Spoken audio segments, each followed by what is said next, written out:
Aries, reading mo for the next 7 days.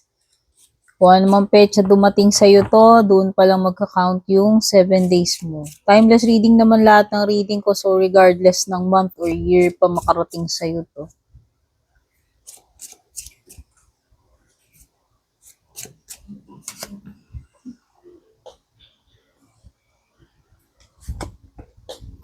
Rose, grapes,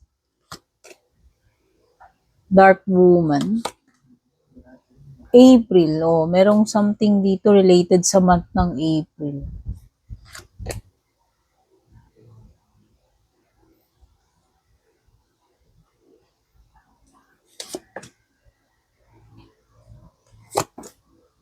Seahorse.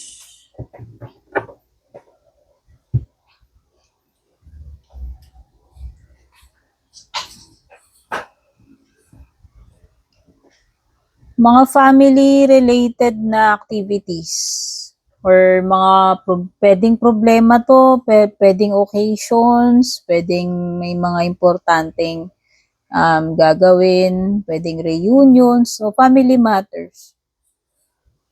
Okay, kung ano naman itong family matter na ito.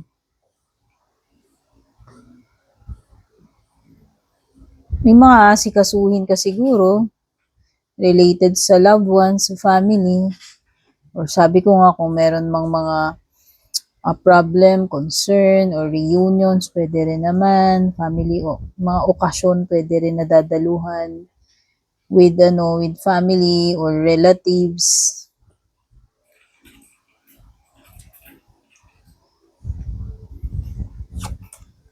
Pwedeng yung ibang energies dito related sa month ng April. It's either you are dealing with someone na pinanganak ng April or yung ibang energies dito related sa paparating na April or past April. Pero ito katabi niya kasing card is si Dark Woman. O kung sino man itong person na to, ay ano man ang gender. Woman na brown, kayumanggi, or ano man ang gender nito. Dark hair, kayumanggi. Pwedeng pinanganak ng April. Pwedeng Taurus. Pwedeng Aries.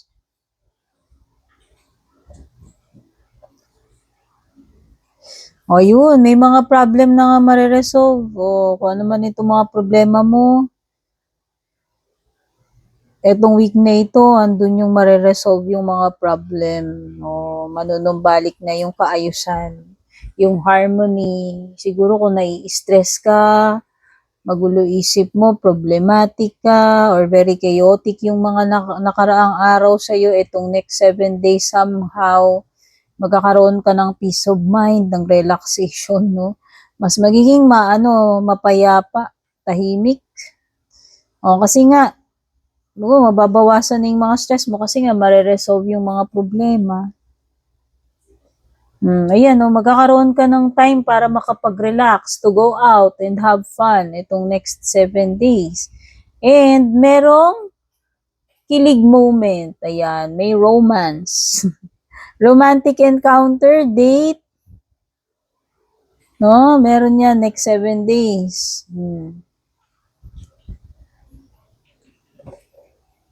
Baka may pagpaparamdam, may pag-go out, date, di ba?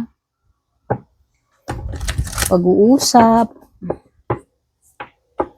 meet up. Guys, kung type nyo itong citrine bracelet na suot ko, share ko yung product link dyan sa screen or somewhere dito sa video, bandang ibaba siguro, or pwedeng sa description or sa comment section kung saan mabibili ito. Okay?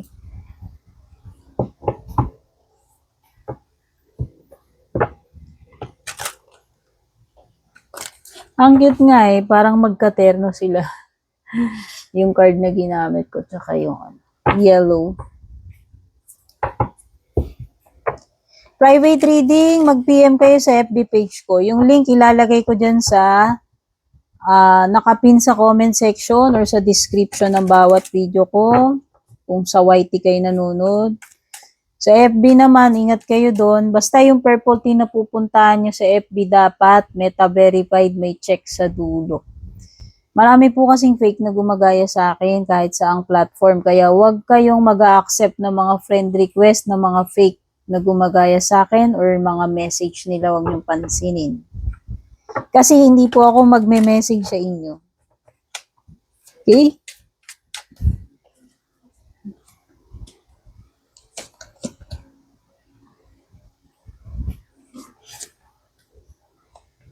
Dami pa rin kasing nagpapauto dun sa mga fake eh. Alam niyo naman ngayon na maraming scammers. Paulit-ulit ko naman sinasabi yan. Buong buhay ko, yung mga intro ko, puro sasabihin ko, mag-ingat kayo, hindi ko kayo chat, hindi ko kayo add friend. Tapos meron pa rin magtatanong sa akin, Madam, ikaw ba to? Di ba? Nakakaloka. O, sinabi ko na nga, hindi ako mag-chat, mag-add friend, tapos tatanungin pa ako, ikaw ba to? Yung nag-message sa akin, ikaw ba yung nag-add friend sa akin? Ayoko nang sumagot. Wow, romance talaga. Mukhang nagkakagustuhan kayo nitong tao na to. Pareho kayo may nararamdaman sa isa't isa. Pareho kayo nang iniisip, pareho kayo nararamdaman. Oh, seeing eye to eye, mutual. Oh, di ba? May mutual feelings, may mutual understanding. So, ito na nga, yung mga problems to be resolved. Sabi ko nga, meron dito maayos na yung mga problema mo. So, yung mga stress mo, problema mo, magtatapos na yan sa susunod na 7 days. Ang ganda, meron kang happiness, sunshine, pagiging maaliwalas, good vibes. So, di ba? Kapag sun card kasi lahat na lang ng positive nandun na eh. O, yung naghahanap ka ng clarity, ito na yung clarity. Siguro mabibigyan ka na ng answers. Siguro meron ng mga mako-confirm dito. Siguro yung iba mabibigyan na kayo ng closure about something. Pwedeng may mga marireveal, malalaman mo na kung ano yung mga dapat mong malaman dito, no? Mabibigyan na ng liwanag. Oh, ang saya-saya talaga, oh. May mga gathering, social events, happy-happy, get-togethers, reunions, ayan, party-party, o pwedeng wedding. 4 of Wands kasi associated yan sa wedding, pagsasama-sama. Meron talaga ditong magkikita, magiging magkasama, no? Merong partnership, commitment. Partnership, pwedeng romantic, pwede rin sa career, sa business. Pero ang nakikita ko rito is romantic eh. Yes, magkakaroon ng dito, ng pag-amin, pagtatapat, sun card, 2 of cups. So, di ba? Pero lang dito sa isang bagay na ina-expect mo na makukuha mo na itong next 7 days, particular na related sa pera, hindi pa.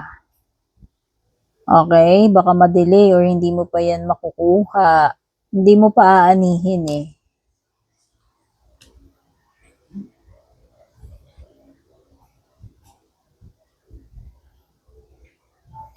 Ay, ang ganda oh. 3 of coins sa itaas, merit, reward, achievement. Oh.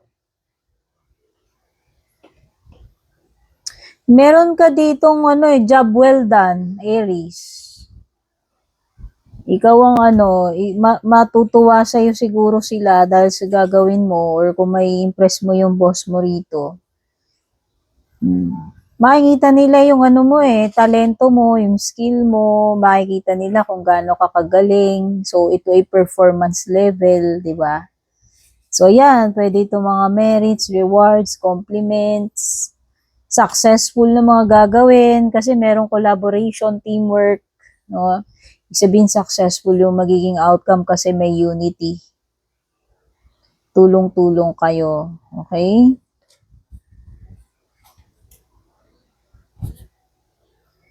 So, ibig sabihin yan, you need to, kailangan mo makisama, kailangan mo makipag-usap, makipag-coordinate dito sa mga taong makakasama mo pagdating dyan sa bagay na yan. Pero mukhang magiging okay naman yung collaboration, yung project ninyo. Mukhang magkakasundo naman kayo, mukhang successful yung project, no?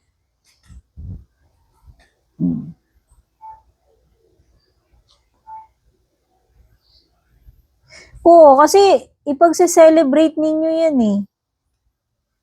Yung job well done, yung success na yan, yung nagawa ninyo yan, kung ano man yan, ipagse-celebrate nyo yan. O.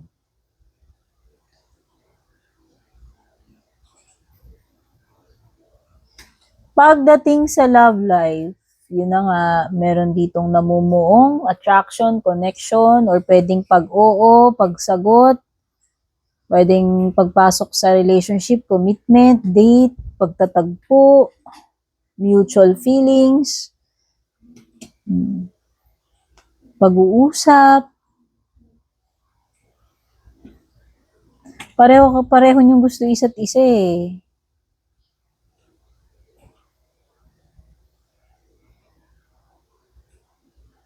Kung nag-expect ka na mababayaran ka na o baka meron ng hiram sa'yo, baka hindi pa maibalik yung pera o basta meron ditong something sa pera na hindi pa mababalik.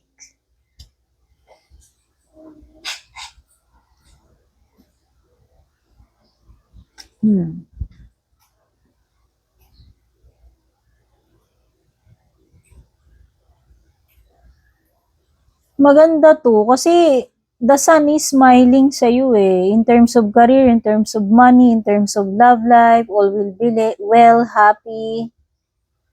Oo. This is something na nag-take ka ng risk na umalis tapos nahanap mo kung ano talaga yung hinahanap mo na yun. Ito ikaw na successful yung ginawa mong pakikipagsapalaran. No? Kasi eventually, mahanap mo rin yun eh. Magiging happy ka eh. Okay?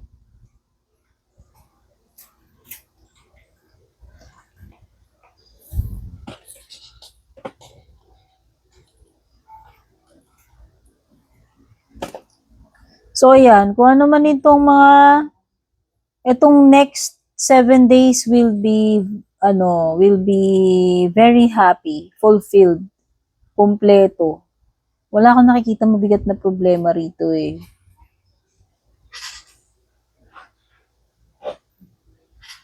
May mga bagay na masusolusyonan mo eh. King of Swords yan. O diba, sabi ko nga dito may problems na masusolusyonan o ito yun eh. Kumbaga, masosolve mo yung problem itong next 7 days. Kaya nga magiging happy, alam mo yun, magre-rejoice, celebrate kayo dyan, bukod pa dun sa mga gagawin mo na magiging successful, bukod pa dun sa date, di ba?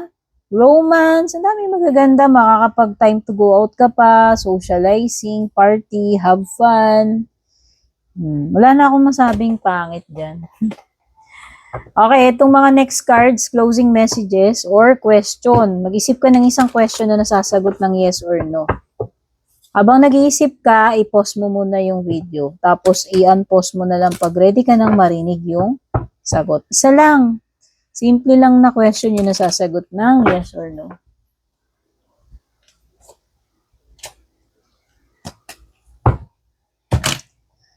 Oh, wag ka magki-quit. Don't stop. O baka malapit na nga talaga. Kasi kaya nga sinasabi, ito na yung momentum, kaya huwag kang titigil. O, di ba? O, di ba? Huwag kang tumigil kasi magiging okay din ang lahat. The situation will improve. Ito na nga, sabi ko nga, paparating na yung sunny days, paparating na yung good times, happiness, all will be well. Mag-i-improve din yung situation na yan. Huwag ka lang talagang mawawala ng pag-asa, huwag ka titigil. At merong mga pag-uusap na mangyayari at itong mga pag-uusap na to, importante na i-communicate mo. Ano ba talaga yung mga gusto mo sabihin, naiisip mo or nararamdaman mo. I-communicate mo clearly. Maging specific ka. Okay? So, positive lahat yung lumabas sa cards mo. Kaya kung may tanong ka man, yun yung mga maaaring kasagutan. Kita-kits po sa susunod. Love you all. Babush.